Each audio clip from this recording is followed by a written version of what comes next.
The tarmac at Joint Base Andrews was glistening with de-icing fluid when the president paused at the top of the air stair, squinted into the January sun, and delivered the line that ended a career in 21 words. Dan did a great job. I think he wants to go back to his show. Reporters laughed, thinking it was another off-the-cuff Trump riff. But the laugh caught in their throats when the White House press shop followed up 90 minutes later with a terse statement. Deputy Director Dan Bongino would transition to private life by month's end. No ceremony, no medal, no Rose Garden send-off, just a cardboard box waiting on an otherwise empty desk at Quantico and a security escort instructed to collect the badge before close of business. In Washington, that is what passing the death sentence looks like when the executioner still needs the victim to smile for the cameras. Bongino's first clue that something had curdled came 3 nights earlier, when his Secret Service detail was quietly withdrawn.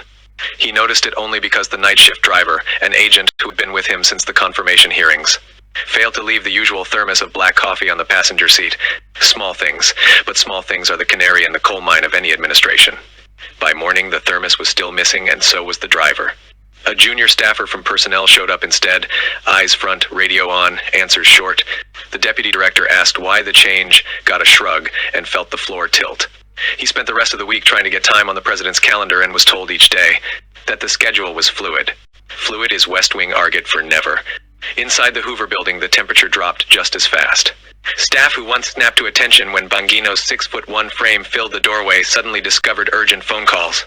The weekly directors' meeting was moved up 2 hours. No one told him until it was over. A classified briefing on Chinese counterintelligence that he had traveled to Langley to deliver was canceled while he was still on the George Washington Parkway. The cancellation sent to a BlackBerry he had already surrendered as an upgrade cycle. When he walked into the executive dining room for lunch, the conversation stopped the way it does in a small-town bar when the sheriff walks in to find the town drunk, explaining how the fire started. He sat alone, ate 3 bites of grilled chicken, and left the tray where it was. Protocol says deputies clear their own trays. The busboy left his untouched for an hour just to see if the stories were true. None of this made cable news, because the White House comms team froze every outgoing leak. They did it the modern way, by flooding the zone. While Bongino was still trying to decipher the coffee thermos mystery, the press shop released 5 separate stories: an infrastructure grant, a Rose Garden weather initiative, a personnel shuffle at agriculture, the First Lady's new literacy pilot, and the president's upcoming rally in Phoenix. Each blast hit the inboxes within 40 minutes. A fire hose so wide that any reporter tempted to nibble at an FBI resignation story could not find an editor willing to bump the human interest puppy rescue clip that came with free B-roll. The strategy is called gray out, and it works because newsrooms no longer have enough bodies to chase everything. They chase what is easy, and puppies are easier than a deputy director who might sue for defamation. But the real breakpoint arrived a week earlier, on the night the Epstein client list ruling landed. A federal judge in Florida ordered the Bureau to produce a redacted index of names within 72 hours. The deputy director's office controls the redaction pen, and Bongino, who had built an entire podcast brand on naming the names they don't want named, signaled internally that he favored minimal redactions. Word traveled the way it always does. A career lawyer vented to a friend in Maine Justice, who mentioned it over drinks to a junior White House counsel, who typed a single-line note on an encrypted chat that the chief of staff checks before dawn. By sunrise, the president was asking, "Is Bongino trying to blow up my campaign before it starts?" The phrase "before it starts" was the tell. Trump had not formally announced a 2028 bid, but in his mind, the starter's pistol had already fired.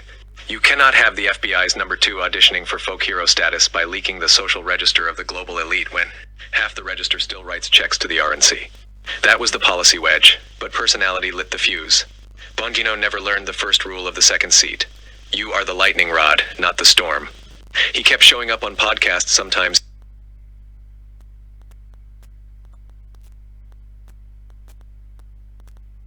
That was the policy wedge, but personality lit the fuse. Bongino never learned the first rule of the second seat. You are the lightning rod, not the storm. He kept showing up on podcasts, sometimes his own, sometimes friendly ones dropping hints about big things coming and receipts that will make your head spin. Each teaser thrilled the base, but it terrified the West Wing, because investigations do not run on internet time.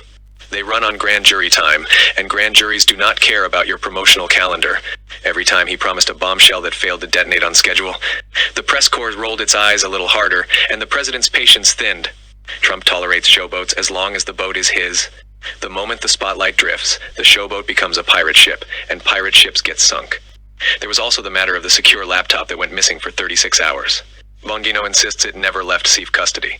But the logbook shows a 15-minute gap between his signature and the next entry, and 15 minutes is enough to dump a hard drive. The IT forensics team found no evidence of compromise. Yet the incident report landed on the desk of the National Security Advisor, who has spent a lifetime mistrusting anyone who talks faster than he does. The president was told, "We can't prove anything, but we can't disprove it either," which in Trumpland is the same as guilty.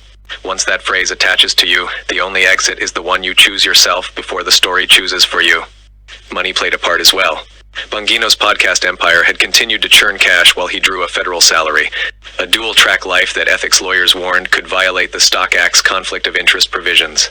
The show's advertisers include a cryptocurrency exchange, a survival food bucket company, and a gun parts manufacturer, each now under separate federal scrutiny for consumer fraud, deceptive marketing, and ITAR violations. None of the probes implicate Bongino directly, but the White House counsel's office ran the math. If even one of those companies is indicted while the deputy director is still cashing dividend checks. The headline writes itself, Trump's FBI earned side cash from alleged fraudsters in an election cycle that will be fought inch by inch in the suburbs of Pennsylvania and Michigan. That headline is a mortar round through the windshield of the campaign bus. And so the president chose the soft execution, praise in public, scissors in private. He waited until the flight to Mar-a-Lago, leaned into the camera pool, and delivered the epitaph with the same smile he once used to fire contestants on a reality set. The beauty of the line I think he wants to go back to his show is that it frames the departure as longing rather than banishment. A creative wanderlust instead of a pink slip. Bongino had no choice but to tweet gratitude, because any other response would brand him as disloyal. And disloyalty is the one Trump brand sin that carries no absolution. By nightfall, the Chiron writers had their narrative. Bold outsider returns to the airwaves, bigger than ever. The truth that he was escorted out past the biometric scanner while a technician watched to be sure the door clicked twice will never make the highlight reel. What happens next is as predictable as the tide. Within days, Bongino will be back behind a studio microphone, promising the audience that he left to take the gloves off, that the truth will now flow unfiltered, that the deep state will rue the day it shoved him aside. Merchandise will ship, fired by the swamp t-shirts, silent no more travel mugs, subscription drives timed to the outrage cycle. Fundraising emails will open with "They tried to silence me" and close with a red donate button. The president, meanwhile, will install a new deputy, lower profile, thinner resume. No independent platform, someone who understands that the job is to absorb blame, not to audition for glory. The press will chase the next squirrel, the base will forget the choreography of the last purge. And the bureaucracy will reset to its natural state, cautious, quiet, and camouflaged. But the larger lesson lingers. In the Trump ecosystem, there are two currencies, attention and obedience. The moment you generate more of the first than the second, the ledger must be balanced.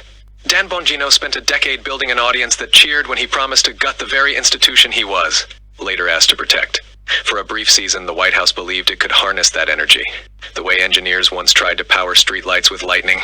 What they discovered is that lightning does not travel on wires. It travels on desire, and desire answers to no chief of staff.